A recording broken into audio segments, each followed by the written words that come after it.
Hello बच्चों, नमस्कार। मैं हूं कमेश कुमार और आप लोगों को स्वागत करता हूं सर्च टॉपर्स के इस परिवार में। तो आज हम लोग पढ़ने वाले हैं बायोलॉजी, और बायोलॉजी का जो आपका पहला चैप्टर है वो है आपका जैव प्रक्रम। अब जैव प्रक्रम होता क्या है, थोड़ा सा इसको हम लोग गहराई से जानेंगे। जैव प्रक्रम क्या होता है? आप लोग सुने तो हैं जैव प्रक्रम, सब परिभाषा रट लेता है। जैव प्रक्रम वे क्रियाएँ होती है जिसके द्वारा जीवों का अनुरक्षण होता है, उसे जैव प्रक्रम कहते हैं। भाई ये तो सब जानता है, पर इसका मतलब नहीं, कुछ इसका मतलब कुछ समझा आप लोगों ने? वे सभी क्रियाएं जिसके द्वारा जीवों का अनुरक्षण होता है जैव प्रक्रम कहलाता है। क्या बात है। चलिए हम लोग जानते हैं जैव प्रक्रम क्या होता है, बहुत अच्छे से जानेंगे। अभी आप लोग देखे होइएगा कि आपके कुछ समाज में कुछ ऐसे बच्चे होते हैं जिसका शरीर विकास नहीं कर पाता है, देखे होइएगा। इसके अलावा और भी चीज़ देखे होइएगा समाज में। खेती बाड़ी अगर देखे होइएगा तो कुछ पौधे ऐसे होते हैं जो काफ़ी हरा भरा होता है और कुछ पौधे सूख जाते हैं। जब आप पेड़ लगाते हैं तो कुछ पेड़ लग जाता है, एकदम तो खिलखिला जाता है, हरा भरा हो जाता है, और कुछ पेड़ जो है वो सूख जाता है। क्यों सूख जाता है? वो जो बच्चा जिसका शरीर विकास नहीं कर पाया, वो क्यों विकास नहीं कर पाया, ये भी आप देखते हुए अपने समाज में। जैसा कि आपको दिख रहा होगा वो आपके स्क्रीन बोर्ड पे, इसमें दो बच्चे का जो चित्र दिख रहा है आपको, शायद आपको दिख रहा होगा कि एक तरफ ऐसे बच्चे हैं जिनका शरीर विकास नहीं कर पाया है। आखिर क्यों नहीं कर पाया है? एक तरफ एक लड़का है जिसका शरीर एकदम हष्ट पुष्ट है, काफ़ी ज़्यादा चमकता हुआ दिख रहा है। आखिर ये कैसे हो पाया है? तो मैं बता दूं जैव प्रक्रम क्या होता है। जैव प्रक्रम का मतलब होता है शरीर का जो आवश्यक चीज़ है, शरीर को विकास करने के लिए जो भी आवश्यक पोषक तत्व है उसका मेंटेनेंस करना, समझ रहे? और जिस क्रिया द्वारा शरीर के आवश्यक पोषक तत्वों का मेंटेनेंस किया जाता है वही कहलाता है हमारा जैव प्रक्रम। ये जैव प्रक्रम सिर्फ अब इसका ये मतलब नहीं समझ लीजिए कि जैव प्रक्रम का क्रिया सिर्फ मनुष्य में होगा, नहीं। धरातल पर जितने भी सजीव प्राणी हैं सभी में जैव प्रक्रम की क्रियाएं होती है, क्योंकि जैव प्रक्रम की क्रिया के सहायता से ही सभी जीवों का विकास और वृद्धि होता है। एक पौधा लगाते हैं उसका भी विकास और वृद्धि होता है, आप भी जानते हैं, हम भी जानते हैं। छोटा बच्चा जो जन्म लिया है वो आज 1 महीना का है, 5 साल होने के बाद उसके शरीर का भी विकास और वृद्धि होता है, ये आप भी जानते हैं, हम भी जानते हैं। वो कैसे वृद्धि किया, कैसे विकास किया?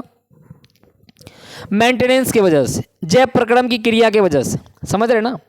इसका मतलब है कि हमने जो पौधा लगाया, मैं वो भी थोड़ा दिखा देता हूं। हमने जो पौधा लगाया वो पौधा इतना बड़ा तो नहीं लगाया था भाई साहब, इतना बड़ा तो नहीं लगाया था, हमने छोटा पौधा लगाया था। किंतु समय के साथ ये पौधा आज विशाल रूप ले लिया है। कैसे? क्योंकि इसको चाहिए था पोषक तत्व, इसको चाहिए था पोषक तत्व, और ये पोषक तत्व जो है इसको मिल रहा है, और जिस क्रिया के द्वारा वो पोषक तत्वों का आपूर्ति कर रहा है और जिससे उसका वृद्धि विकास हो रहा है वही कहलाता है जैव प्रक्रम, समझ रहे? अब ये बात मैं आपको समझाने के लिए बताया हूँ, बाकी आपको लाइन तो वही है कि वे क्रियाएं जिसके द्वारा जीवों का अनुरक्षण होता है, अनुरक्षण मतलब मेंटेनेंस होता है, वही कहलाता है जैव प्रक्रम। अब आप देख सकते हैं कि इसमें किसका जैव प्रक्रम, किसके शरीर में जैव प्रक्रम की क्रिया अच्छी खासी हो रही होगी? बता सकते हैं किसमें जैव प्रक्रम की क्रिया अच्छी खासी हो रही होगी? ये जो आपको दिख रहा है इसके शरीर में जैव प्रक्रम की क्रिया अच्छी खासी नहीं हो रही होगी, अर्थात इसके शरीर का जो पोषक तत्व की जरूरत है, इसके शरीर में जो पोषक तत्व की जरूरत है उसका मेंटेनेंस नहीं हो रहा होगा। यही वजह है कि इसके शरीर का वृद्धि विकास नहीं हो रहा है, समझ रहे? जैव प्रक्रम समझ रहे ना? जिसके द्वारा शरीर का अनुरक्षण होता है, जीवों का अनुरक्षण होता है, इसका अनुरक्षण सही से नहीं हो पा रहा है, इसका मेंटेनेंस नहीं हो रहा है, अर्थात इसमें जैव प्रक्रम की क्रिया नहीं हो रही है सही से, इसलिए इसका शरीर कुपोषित है, विकास नहीं कर पा रहा है, वृद्धि नहीं कर पा रहा है। दूसरे तरफ आप देख रहे हैं कि एक लड़का है जिसका शरीर एकदम हष्ट पुष्ट है, चमकता हुआ दिख रहा है। इसका मतलब है कि इसके शरीर को जो भी पोषक तत्व की जरूरत है उसे मिल रहा है, इसका शरीर उस पोषक तत्व का उपयोग भी कर रहा है। मतलब ये है कि इसके शरीर का मेंटेनेंस हो रहा है, और मेंटेनेंस हो रहा है मतलब इसके शरीर में जैव प्रक्रम की क्रिया अच्छी से हो रही है, इसलिए इसका शरीर वृद्धि विकास किया है। उम्मीद करता हूं कि जैव प्रक्रम आप समझ गए होंगे। अब जैव प्रक्रम की जो क्रियाएं होती है वो कई चरणों से गुजरती है, समझ रहे। जैव प्रक्रम की जो क्रिया होती है वो कई चरणों से गुजरती है, ऐसा नहीं कि एक ही बार में जैव प्रक्रम की क्रिया हो जाती है। अब जैव प्रक्रम में कुछ क्रियाएं होती है, जैसे आपको दिख रहा होगा स्क्रीन बोर्ड पे, मैं दिखा दूं। एक होता है पोषण की क्रिया, उसके बाद होता है श्वसन की क्रिया, वहन की क्रिया और उत्सर्जन की क्रिया। अब ये पोषण की क्रिया क्या होती है भाई साहब? पोषण क्या होता है मैं फिर से बता दूं। जब हम भोजन करते हैं, वो भोजन हमारे शरीर में जाता है, शरीर में जाने के बाद उस भोजन का ऑक्सीडेशन होता है, समझ रहे, ऑक्सीकरण होता है। ऑक्सीकरण होने के बाद भोजन टूटता है, टूटने के बाद वो ग्लूकोज में बदलता है। फिर उसके बाद उसे जो सेल होते हैं, कोशिका होते हैं, जो ऊर्जा की प्राप्ति होती है, उस ऊर्जा को कोशिका के माइटोकॉन्ड्रिया में जमा कर लिया जाता है, शरीर के हर एक कोशिका में पहुंचाया जाता है, समझ रहे। तो ये जो भोजन पचा, उससे हमें जो पोषक तत्व की पूर्ति हुई, जिससे हमारा शरीर विकास किया, यही कहलाया पोषण, समझ रहे ना। कुछ बच्चे को आप देखते हुए गांव समाज में कहता है कि ये कुपोषण का शिकार है। कुपोषण मतलब खराब पोषण।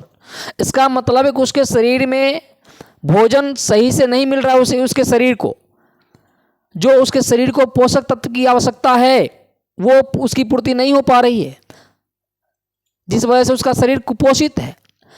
अब कुछ बच्चे ऐसे होते हैं जिसको भोजन मिल तो रहा है किंतु फिर भी कुपोषण का शिकार है। ऐसा क्यों होता है भाई? पैसे वाले का बच्चा है तब तो नहीं कह सकते हैं कि भाई इसको खाना नहीं मिल रहा होगा, अब वो कुपोषण का शिकार कैसे हो गया? इसका तात्पर्य यह हुआ कि उसके शरीर बीमार है, उसका जो डाइजेस्टिव सिस्टम होता है, जो पाचन तंत्र होता है, वो सही से काम नहीं कर रहा है, जिसके वजह से उसके शरीर में पोषक तत्व की आपूर्ति नहीं हो पा रही है, समझ रहे हैं। इसलिए उसका शरीर वृद्धि और विकास नहीं कर पा रहा है, इसलिए उसको हम कहते हैं कुपोषण, मतलब खराब पोषण, समझ रहे। अब हम लोग जानते हैं दूसरी बात, श्वसन। ये श्वसन क्या होता है? श्वसन क्या होता है भाई साहब? थोड़ा सा मैं बता दूं श्वसन क्या होता है। मैं एक फिगर बना के दिखा देता हूं यहाँ पे।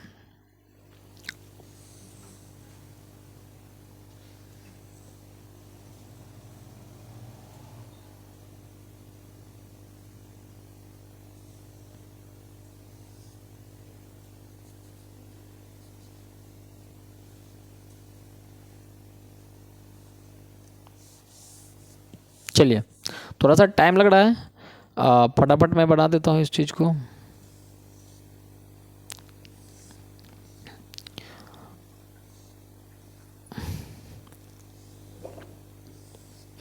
चलिए, ये आप दिख रहा होगा, ये हमारा नासिका है। नासिका के माध्यम से हम लोग क्या लेते हैं? ऑक्सीजन लेते हैं। नासिका के माध्यम से हम लोग क्या लेते हैं? ऑक्सीजन लेते हैं, O2। ये O2 जब हमारे नासिका के माध्यम से जब ये यहाँ उतरता है फेफड़े में जब ये यहाँ उतरता है तो फेफड़े में जो O2 पहुँचता है, तब O2 जो है वो हीमोग्लोबिन से मिल जाता है। किससे मिल जाता है? हीमोग्लोबिन से। क्योंकि आपको मालूम है कि खून का रंग लाल क्यों होता है? खून का रंग लाल क्यों होता है बुआ? क्योंकि उसमें हीमोग्लोबिन होता है, समझ रहे हैं। अब ये ऑक्सीजन हीमोग्लोबिन से मिल गया और बना लिया ऑक्सी हीमोग्लोबिन। क्या बना लिया? Oxy haemoglobin.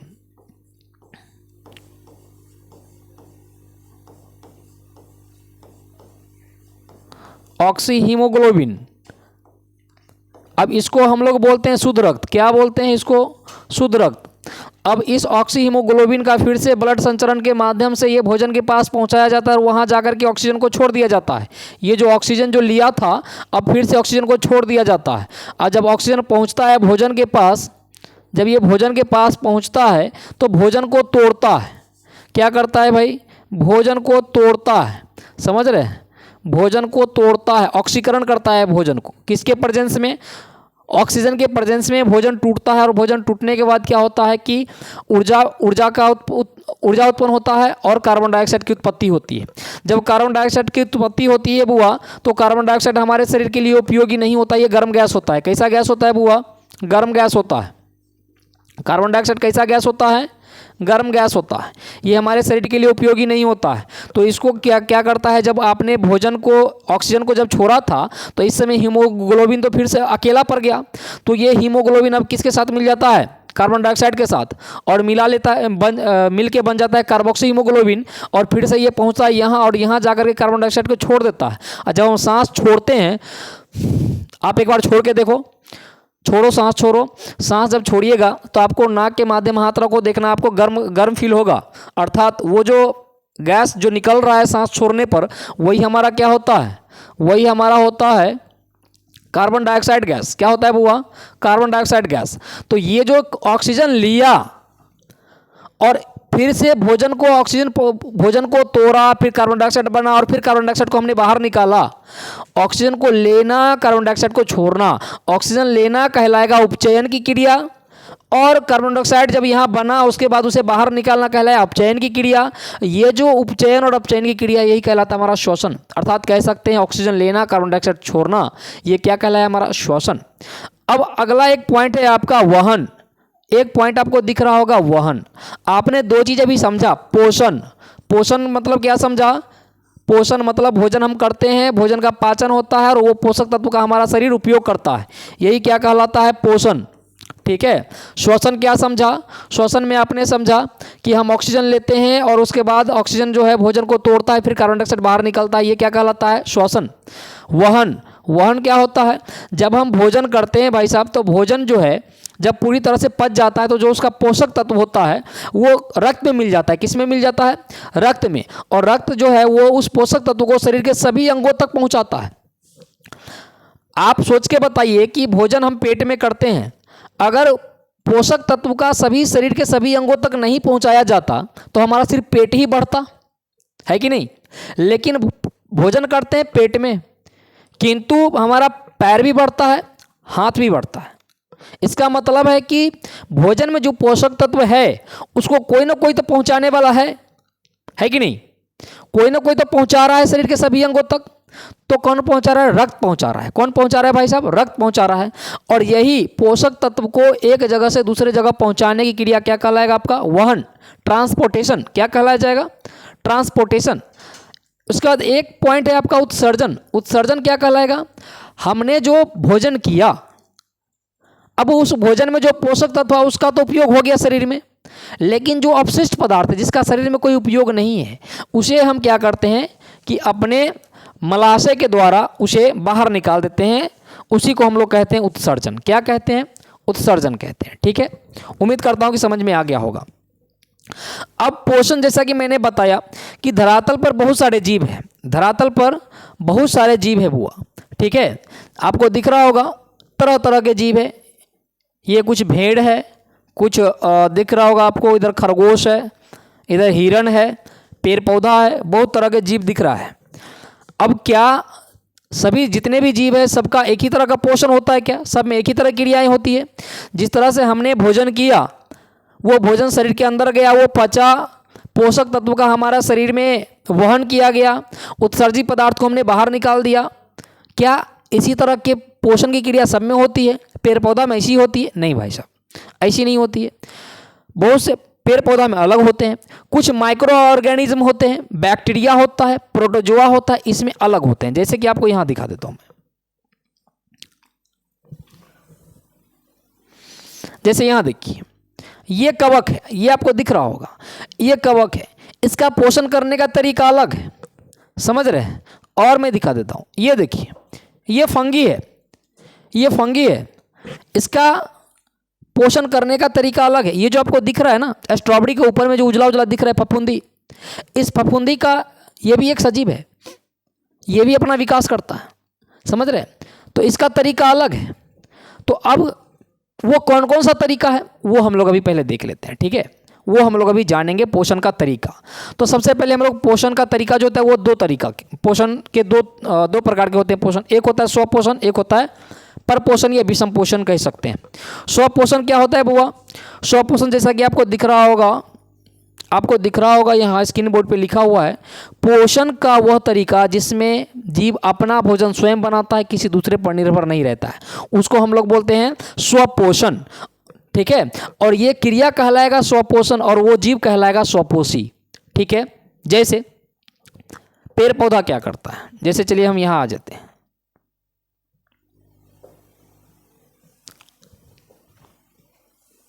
अरे यार कुछ है क्या, चलिए हम यहाँ आ जाते हैं।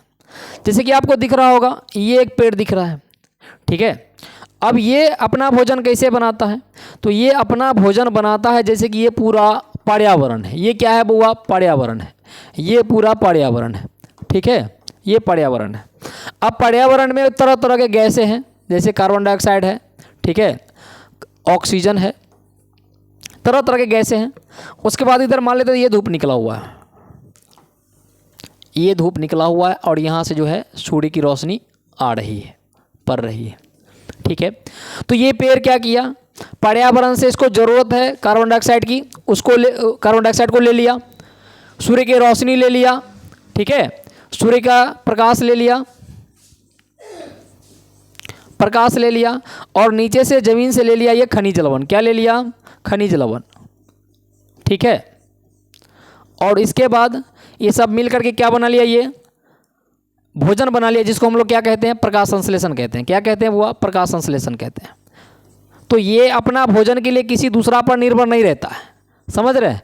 इसलिए इसको हम लोग क्या बोलते हैं, ये जो प्रक्रिया है, यहाँ से कार्बन डाइऑक्साइड लेना, सूर्य से प्रकाश लेना, ज़मीन से खनिज लवण लेना और सबको मिला करके भोजन तैयार करना, ये प्रक्रिया कहलाएगा स्वपोषण। और ये कर कौन रहा है, पेड़ कर रहा है, इसलिए ये पेड़ क्या कहलाएगा, स्वपोषी। उम्मीद करता हूँ कि समझ में आ रहा होगा। ये पेड़ क्या कहलाएगा बुआ, स्वपोषी कहलाएगा, ठीक है। अब एक होता है परपोषण, एक क्या होता है बुआ, एक होता है परपोषण। थोड़ा मैं परपोषण फिर से मैं बता दूं, परपोषण क्या होता है। आपने स्वपोषण देख लिया कि पोषण का वह तरीका जिसमें जीव अपने आसपास के वातावरण में उपस्थित सरल अजैव पदार्थ जैसे कार्बन डाइऑक्साइड, पानी, सूर्य के प्रकाश से अपना भोजन बनाता है, जैसे हरे पौधे। विषमपोषी क्या होता है बुआ, विषमपोषी एक वह प्रक्रिया है जिसमें अपने भोजन के लिए दूसरे पर निर्भर रहना पड़ता है। जैसे हम इंसान को देख लो, अपना भोजन बनाना है तो अगर पेड़ पौधा से अगर अनाज उत्पन्न होगा तब जाकर के हम अपना भोजन बनाएंगे, या फिर किसी दूसरे जीव को काट करके फिर अपना भोजन बनाएंगे, ठीक है। तो हम दूसरे पर निर्भर है बहुत। इसके अलावा जितने भी जीव है सब दूसरे पर निर्भर है। एक शेर को देख लो, किसी दूसरे जीव को खाएगा तब जाकर के उसका पेट भरेगा, समझ रहे ना। तो इसलिए उसको हम लोग क्या कहते हैं, परपोषी जीव कहते हैं, और वो प्रक्रिया परपोषण कहलाता है, ठीक है। अब हम लोग ये देखते हैं कि जो स्वपोषण है उसमें यहाँ से स्वपोषण की जो प्रक्रियाएं होती है बुआ, तो इसमें किस माध्यम से इसमें भोजन बनता है, तो वो बनता है प्रकाश संश्लेषण के माध्यम से। किसके माध्यम से, प्रकाश संश्लेषण के माध्यम से, ठीक है। चलिए, जैसा कि आपको अभी भी मैंने बताया है कि यहाँ से क्या लिया, कार्बन डाइऑक्साइड, इधर से सूर्य का प्रकाश लिया, और उसके बाद ये बना लेता है कार्बन डाइऑक्साइड और प्लस H2O, और उसके बाद सूर्य के प्रकाश की उपस्थिति रहता है, यहाँ पे सूर्य का प्रकाश इसकी उपस्थिति रहता है। जैसे हम लोग खाना बनाने के लिए गैस जलाते हैं ना बउआ, गर्मी तो चाहिए, टेम्परेचर, तो सूर्य के प्रकाश, और उसके बाद बना लेता है ग्लूकोज। क्या बना लेता है बुआ, बना लेता है ग्लूकोज, C6H12O6, ये बना लिया ग्लूकोज। क्या बना लिया, ग्लूकोज बना लिया, ठीक है। तो उसके बाद क्या, ग्लूकोज बना लिया और थोड़ा सा H2O, ठीक है, जल। तो ये जो आप प्रोसेस देख रहे हैं यही क्या कहलाता है, हमारा प्रकाश संश्लेषण। क्या कहलाया बुआ, प्रकाश संश्लेषण की क्रिया।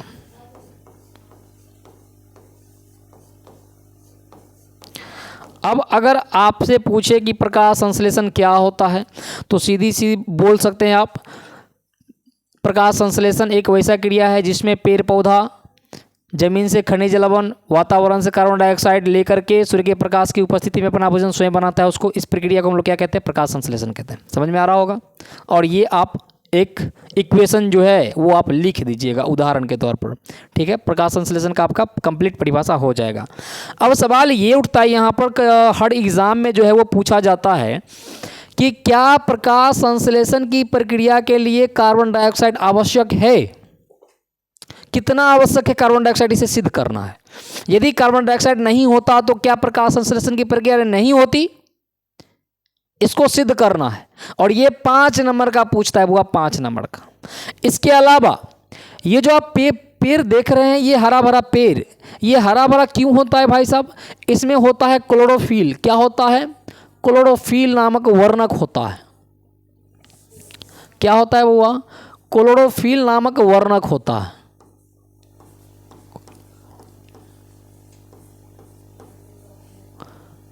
क्लोरोफिल नामक वर्णक होता है। इस क्लोरोफिल का काम क्या होता है? इसका काम क्या होता है कि ये जो सूर्य के प्रकाश इधर से आ रहा है, जितने भी सूर्य के प्रकाश आ रहा है, सभी सूर्य के प्रकाश को पत्ती में जो क्लोरोफिल होता है, जितने भी पत्ती दिख रहा है आपको, वो हरा इसलिए है क्योंकि क्लोरोफिल होता है और सभी पत्ती में होता है। तो सभी पत्ती में जब क्लोरोफिल होगा, इसका मतलब है कि क्लोरोफिल सूर्य के प्रकाश जहाँ जहाँ पड़ेगा, जिन जिन पत्ती पर पड़ेगा, सभी पत्ती में क्लोरोफिल होता है और वो क्लोरोफिल क्या करेगा? सूर्य के प्रकाश को एब्जॉर्ब कर लेगा। इस प्रकाश को क्या कर लेगा बुआ? अवशोषित कर लेगा, अवशोषित कर लेगा। ऐसा करते हैं। क्लोरोफिल का काम क्या होता है? प्रकाश का अवशोषण करना, प्रकाश का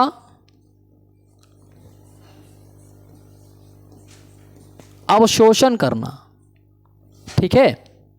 तो अब ये भी सवाल निकल के आ रहा है कि क्या क्लोरोफिल नहीं होगा तो प्रकाश संश्लेषण की क्रिया नहीं होगी? बिल्कुल नहीं होगी, क्योंकि क्लोरोफिल नहीं होगा तो सूर्य के प्रकाश को कौन पकड़ेगा भाई?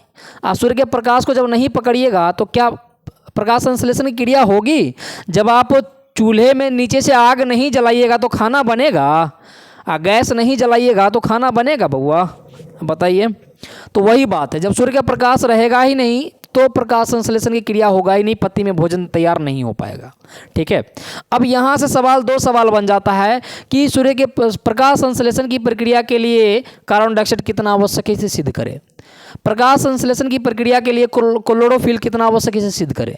ये 5 नंबर का होता है। कितने नंबर का? 5 नंबर का। तो चलिए हम इसे सिद्ध करते हैं। क्वेश्चन क्या है आपका? क्वेश्चन है आपका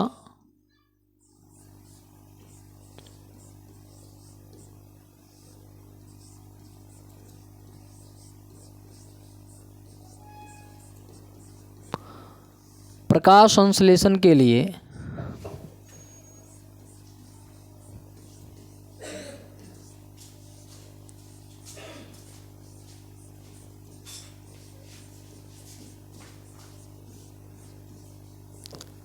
क्लोरोफिल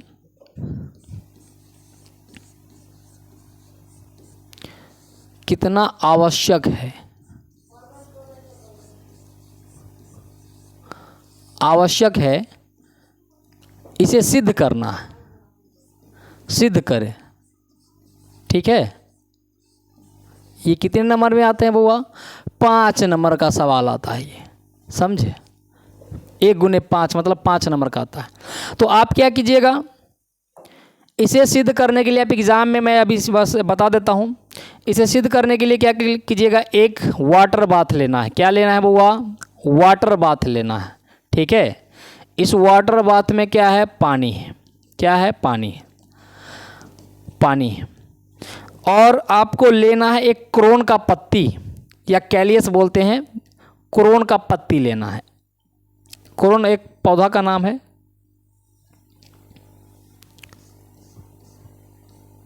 ठीक है। ये पत्ती लेना है। अब क्या करना है, इस पत्ती को इस वाटर बाथ में, पानी वाला में डाल देना है। ठीक है। और उसके बाद इसे उबालना है, गर्म करना है।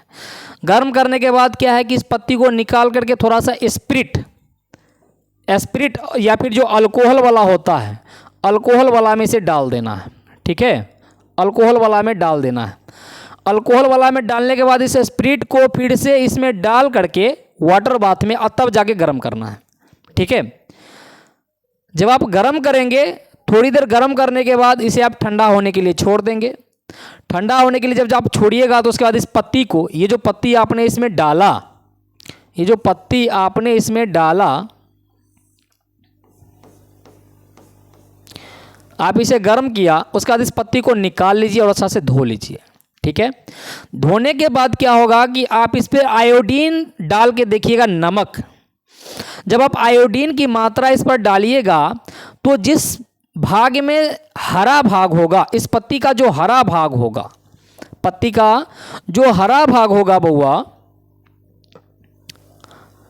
जब आप धो के निकालिएगा तो इसका कुछ पार्ट जो होगा ना वो हरा हो जाएगा, समझे।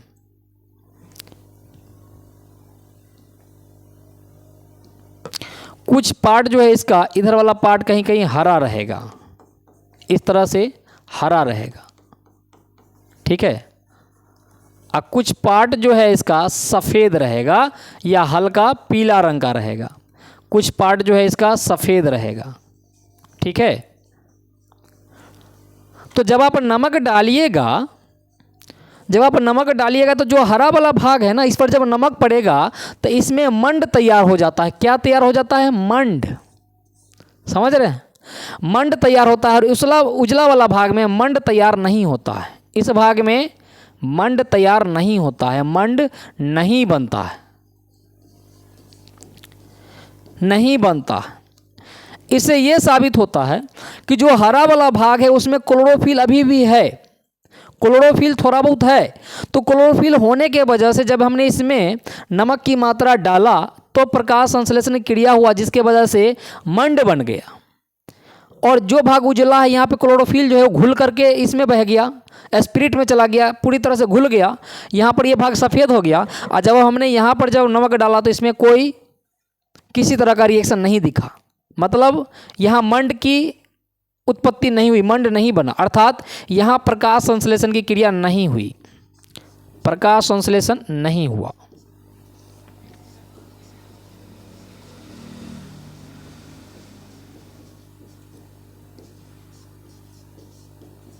नहीं हुआ। इससे यह साबित होता है कि क्लोरोफिल जहां होगा वहां प्रकाश संश्लेषण की क्रिया होगी, जहां क्लोरोफिल नहीं होगा वहां प्रकाश संश्लेषण की क्रिया नहीं होगी, ठीक है। चलिए उसके बाद हम लोग देख लेते हैं, अब देखते हैं, ये था आपका स्वपोषण, पेड़ पौधा में जो पोषण होता है वो। अब हम लोग देखते हैं पेड़ पौधा को छोड़ करके अब कितने तरह के पोषण होते हैं, तो वो थोड़ा जान लेते हैं। ये आपको दिख रहा होगा, जो विषम पोषी होते हैं, पेड़ पौधा के अलावा जितने भी जीव जंतु हैं, जैसे हम हो गए, बैक्टीरिया हो गया, प्रोटोजोआ हो गया, जानवर हो गया, सांप हो गया, मेढक हो गया, जितने भी जीव जंतु हैं पेड़ पौधा को छोड़ करके, अब इसमें कितने तरह के पोषण की क्रियाएं होती है, वे सभी कहलाते हैं विषमपोषी। अब विषमपोषी अलग अलग तरह के होते हैं। एक कहलाता है हमारा प्राणी संपोषण, होलोजोइक न्यूट्रिशन। क्या कहलाता है? Holozoic nutrition. अब ये प्राणी संपोषण क्या होता है बुआ? जैसे हम इंसान हो गए, प्राणी संपोषण वे पोषण होता है जिसमें भोजन को अंतर्ग्रहण करते हैं, निगलते हैं, पेट में डालते हैं, और उसके बाद भोजन का अंदर में एकदम पूरी तरह से पाचन होता है, समझ रहे हैं आप। पाचन होने के बाद, पचने के बाद जो उपयोगी पदार्थ है वो शरीर में उपयोग कर लिया जाता है, और जो अनुपयोगी पदार्थ है उसे बाहर निकाल देते हैं। आप लोग भी निकालते हैं ना, सुबह सुबह जाते हैं खेत में लोटा लेके, तो वो कौन सा पदार्थ होता है? उत्सर्जी पदार्थ होता है, समझ रहे हैं। तो ये कौन सा पोषण कहलाएगा? प्राणी संपोषण। ये किस में होता है? हम इंसानों में होता है और अमीबा में होता है। किस में होता है? अमीबा में। ये देखिए अमीबा जो है वो एक कोश के जीव होता है बुआ। जैसे हम इंसान, हम लोग हो या फिर पेड़ पौधा है या फिर कोई जानवर है, ये सभी कैसा जीव है? बहुकोश के जीव है। बहुकोश के जीव वो होता है जिसमें हर एक काम करने के लिए अलग अलग अंग होते हैं। जैसे कि देखिए हमें लिखने के लिए हाथ है, बोलने के लिए मुंह है, खाने के लिए भी मुंह है, देखने के लिए आँख है, हर काम के लिए अलग अलग अंग बना हुआ है हमारे शरीर में, समझ रहे हैं। मतलब है कि बहुत तरह की कोशिकाएं हैं, कोशिकाओं से मिलकर बना है हमारा शरीर, इसलिए ये कहलाएगा बहुकोशिका। लेकिन ये अमीबा एक ऐसा जीव है जिसमें एक ही कोशिका होता है। इसका न खाने के लिए अलग से मुंह होता है, न उत्सर्जी पदार्थ को निकालने के लिए अलग से कोई मलद्वार होता है, समझ रहे हैं। मलद्वार समझते हैं ना, जहाँ से हम लोग सुबह सुबह बाथरूम जाते हैं। तो ये एक, आखिर आप सोचिएगा कि इसके मतलब खाना भी उसी दिशा में और बाथरूम करना भी उसी दिशा में।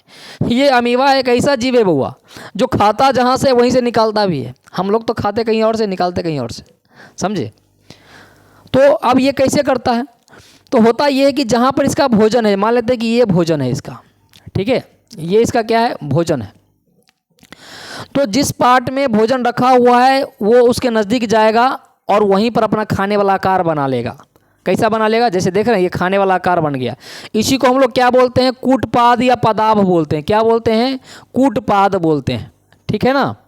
भोजन जहाँ पे रखा हुआ है और उसने भोजन को ग्रहण करने के लिए जो आकार बनाया, उसी को हम लोग क्या बोलते हैं, कूटपाद बोलते हैं। ये देख रहे हैं, ये कूटपाद है। अब ये कूटपाद के माध्यम से भोजन को अंदर लिया और इस वाला पार्ट को बंद कर लेता है। ये देख रहे हैं, नहीं आगे वाला तस्वीर में दिख रहा होगा आपको, ये बंद कर लिया। अब ये भोजन पूरी तरह से इसके अंदर में चला गया है। अब जब ये इसके अंदर में चला गया, तब ये भोजन का पूर्ण पाचन होगा इसके अंदर में, अमीबा के अंदर में भोजन का पाचन होगा। और जो इसके शरीर के लिए उपयोगी होगा वो पचा करके अपने अंदर में रख लेगा। और जो लगेगा कि नहीं यार ये शरीर के लिए लायक नहीं, इसको बाहर निकालना है, तो ये क्या करेगा, या तो इसी रास्ते से निकाल देगा जिस रास्ते से अंदर लिया था, और नहीं तो शरीर के किसी भी रास्ते से निकाल देगा। समझ रहे ना, मतलब इसे बाथरूम के लिए कोई अंग नहीं है, कहीं से बाथरूम कर लेगा ये। समझ रहे। तो ये होता है एक कोशिकीय जीव अमीबा। जिस रास्ते से ये भोजन ग्रहण करता है उसको क्या कहते हैं हम लोग, कूटपाद कहते हैं। उम्मीद करता हूँ कि समझ में आ रहा होगा। ठीक है। अब एक देख रहे हैं आप मृतजीवी पोषण। ये मृतजीवी पोषण क्या होता है, मृतजीवी पोषण वो होता है जिसमें कुछ जीव जो होता है वो सड़े गले पेड़ पौधा या जीव जंतु के शरीर के संपर्क में रह करके और उसके शरीर में जो सड़ा गला जो कार्बनिक पदार्थ होता है उसको अवशोषित करता है और अपना वृद्धि विकास करता है। समझ रहे। इसको हम लोग क्या कहते हैं, मृतजीवी पोषण कहते हैं, सैप्रोफाइटिक न्यूट्रिशन कहते हैं। जिसे आपको दिख रहा होगा मृतजीवी परिभाषा भी दिख रहा होगा। मृतजीवी अपना भोजन मृतजीवी जीवों के शरीर व सड़े गले कार्बनिक पदार्थों से प्राप्त करते हैं, जैसे फफूंदी और क्या कवक और क्या बैक्टीरिया। जैसे मैं दिखा दूं यहाँ पे, मैंने बताया मृतजीवी, फिर से सुन लेंगे। मृतजीवी जो किसी जीव जंतु के संपर्क में रह करके उसके अंदर से जो कार्बनिक पदार्थ होता है उसको वो अवशोषित कर लेता है और अपना वृद्धि करता है, उसको क्या कहते हैं हम लोग, मृतजीवी पोषण कहते हैं। जैसे मैं दिखा रहा हूँ आप लोग को, ये देखिए ये क्या है, ये कवक है। क्या दिख रहा होगा आप लोग को, ये कवक है। कवक, ये कवक है जो कहाँ अपना वृद्धि कर रहा है। एक देख रहे होइएगा कि एक पेड़ है, एक पेड़ है जिसका शाखा जो है गिरा हुआ है और पेड़ में जो भी कार्बनिक पदार्थ होगा उस कार्बनिक पदार्थ को ये अवशोषित करता है, उसके बाद अपना वृद्धि कर रहा है। अपना क्या कर रहा है, वृद्धि कर रहा है। इसलिए इसको क्या कहेंगे हम लोग, मृतजीवी पोषण कहेंगे। क्या बोलेंगे बुआ, मृतजीवी पोषण बोलेंगे। ठीक है।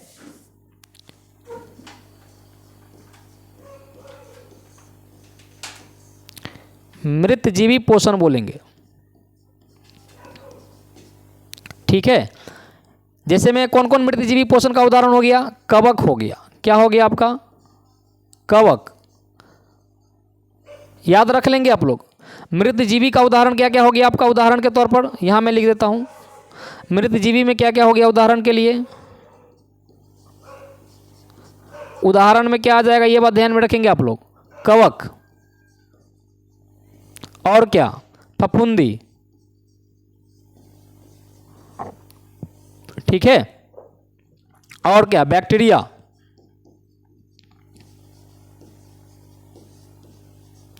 अब आप कहिएगा सर कवक को तो देख लिए हमने, कवक को तो देख लिया कि एक पेड़ में रह करके अपना भोजन उस वहाँ से कार्बनिक पदार्थ को अवशोषित कर रहा है और उसके बाद अपना वृद्धि कर रहा है, ये मृतजीवी कहलाएगा। ये तो हमने जान गया कवक। फफूंदी कैसे करेगा, तो है देखिए फफूंदी, ये देख लीजिए, ये फफूंदी है। जो जितने भी आपको उजला उजला दिख रहा है ये फफूंदी है, जो आपने देखा होगा।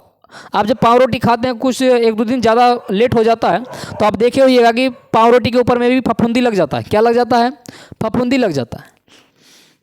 तो पाव रोटी में जो कार्बनिक पदार्थ है जो इसके लायक है, अब उस पाव रोटी से ये उसको एब्जॉर्ब करता है और फिर से अपना विकास करता है। थोड़ा सा फफूंदी लगता है, फिर धीरे धीरे बढ़ते चला जाता है।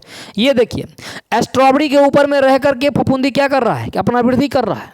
समझ रहे, मतलब क्या कि स्ट्रॉबेरी के ऊपर में रह करके अपना विकास करता है। उसके स्ट्रॉबेरी के अंदर से जो भी कार्बनिक पदार्थ है उसको अवशोषित करता है, अपना विकास करता है। इसी को हम लोग कहते हैं मृतजीवी पोषण।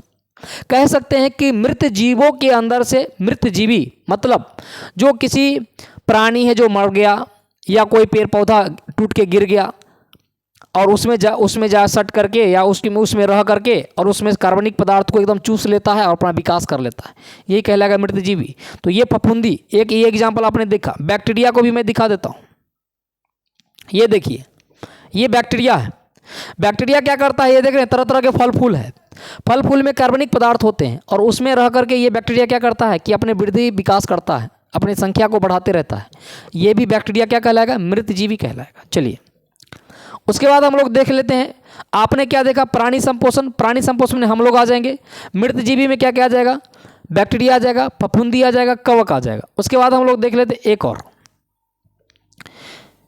क्या है हमारा,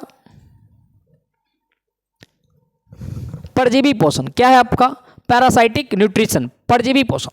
अब ये परजीवी पोषण क्या होता है बुआ, जो दूसरे के संपर्क में रह करके और अपना भोजन करता है। जैसे आप देखे होइएगा, जू आपके शरीर में होगा ना, आपके बाल में जू होगा, जू को देखिएगा आपके संपर्क में रहता है और आपसे एकदम मज़े से वो अपना विकास करते रहता है। इसके अलावा आप देखे होइएगा अमरबेल का लत्ती, अमरबेल का लत्ती आप अपने गांव समाज में देखो, या किसी पेड़ पर डाल दीजिए, उस पेड़ का जितने भी कार्बनिक पदार्थ है उसको अवशोषित कर करके वो अपना विकास करते रहता है और पूरी तरह से पेड़ को घेर लेता है, अमरबेल। ठीक है, तो अगर हम बात करें परजीवी पोषण का, तो उसमें क्या क्या हो जाएगा, अमरबेल, जू, फीता कृमि। इसके अलावा और क्या क्या हो जाएगा, और हो जाएगा आपका हुकवर्म। याद रख लीजिएगा, हुकवर्म आपसे एग्जाम में पूछ लिया जाएगा, हुकवर्म में किस प्रकार के पोषण होते हैं, तो परजीवी पोषण होते हैं। हुकवर्म, टेपवर्म, हुकवर्म, टेपवर्म, और क्या, एंट अमीवा हिस्टोलिटिका। ये बात ध्यान में रख लीजिएगा, एंट अमीवा हिस्टोलिटिका, समझ रहे हैं। ये इसका उदाहरण है, किसका, परजीवी पोषण का उदाहरण है एंट अमीवा हिस्टोलिटिका। मैं कहाँ पे लिख दूँ, एंट अमीवा हिस्टोलिटिका।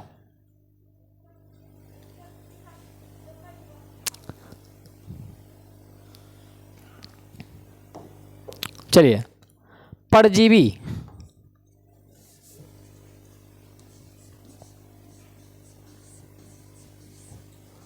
परजीवी पोषण में कौन कौन से जीव आएंगे, इसका उदाहरण क्या होगा, परजीवी का उदाहरण में क्या क्या हो जाएगा, इसे आप ध्यान में रख लीजिएगा बुआ।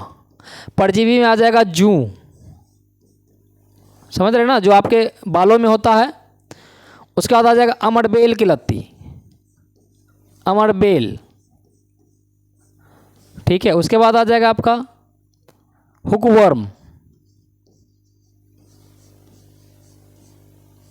और क्या आ जाएगा, टेपवर्म,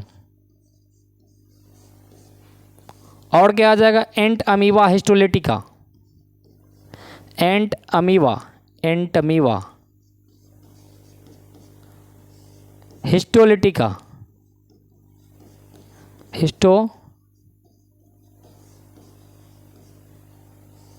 हिस्टोलिटिका। ये सब उदाहरण है, ये उदाहरण आप ध्यान में रख लीजिएगा क्योंकि आपसे पूछेगा। अमरबेल में किस प्रकार के पोषण होते हैं, परजीवी पोषण। जू में किस प्रकार के पोषण होते हैं, परजीवी। हुकवर्म में किस प्रकार के, परजीवी। टेपवर्म किस प्रकार के, परजीवी। एंट अमीबा हिस्टोलिटिका, परजीवी। अब थोड़ा सा मैं दिखा देता हूँ हुकवर्म, हुकवर्म मैं दिखा देता हूँ। ये किसी इंसान के पैरों में जाकर के चिपक जाता है। ये देखिए, ये क्या है, ये एक हुकवर्म है। क्या है बुआ, हुकवर्म।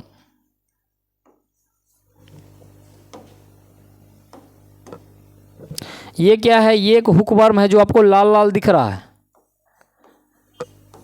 ये हुकवर्म किसी इंसान के पैरों में या स्किन, त्वचा में चिपक जाता है और त्वचा के माध्यम से रक्त में मिल जाता है और रक्त के माध्यम से वो फेफड़ा तक पहुंचता है। ये काफ़ी ज़्यादा खतरनाक कभी कभी साबित हो जाता है हुकवर्म। ठीक है, उसके बाद अगर मैं दिखाऊं टैपवर्म, चलिए ये देखिए, ये आपको दिख रहा होगा, ये है आपका टैपवर्म। ये टैपवर्म दिख रहा है। ये कभी कभी गंदी चीज़ों का सेवन करने से क्या होता है कि पेट में चला जाता है। ये टैपवर्म है। इसके अलावा देख रहे हैं आप एंट अमीबा हिस्टोलिटिका कैसे आता है, जैसे यहाँ दिख रहा होगा आप लोगों को। एंट अमीबा हिस्टोलिटिका से बचने के लिए कहा जाता है कि अपने शौचालय को स्वच्छ रखना चाहिए। ठीक है, यहाँ दिख रहा होगा आप लोगों को शौचालय कर रहा है और यहाँ जो गंदगी कर रहा है, इस गंदगी के ऊपर में मच्छर मक्खी बहुत सारे बैठे होते हैं। ये उस गंदगी के ऊपर बैठता है और उसके बाद ये उड़ करके कहाँ जा रहा है, भोजन में, और भोजन वो इंसान खा रहा है। ये इंसान क्या कर रहा है, भोजन खा रहा है। यही मक्खी या मच्छर कभी पानी में पड़ जाता है, ये इंसान पानी पी रहा है, और यही गंदगी जो है पेट में जाता है, और यही कहलाता है आपका एंट अमीबा हिस्टोलिटिका। क्या कहलाता है बुआ? एंट अमीबा हिस्टोलिटिका। एंट अमीबा हिस्टोलिटिका। और ये काफ़ी कभी कभी खतरनाक साबित हो सकता है ये, ठीक है, लेटिका। चलिए, ये मैंने 3 तरह के पोषण मैंने पढ़ा दिया आप लोगों को। अब हम लोग आगे की क्लास में देखेंगे बुआ, ये सब कुछ समझ में आ गया होगा। अब हम लोग आगे क्लास में जानेंगे कि मनुष्य में पोषण किस तरह से होता है, क्या प्रोसेस है उसका, जो हम भोजन करते हैं शरीर में जाने के बाद कैसे पचता है, उसका क्या प्रोसेस होता है, हम लोग बारी बारी से देखेंगे। तो इस क्लास को यहीं पे ख़त्म करते और मिलते हैं एक छोटे से ब्रेक के बाद। तब तक के लिए धन्यवाद, नमस्कार।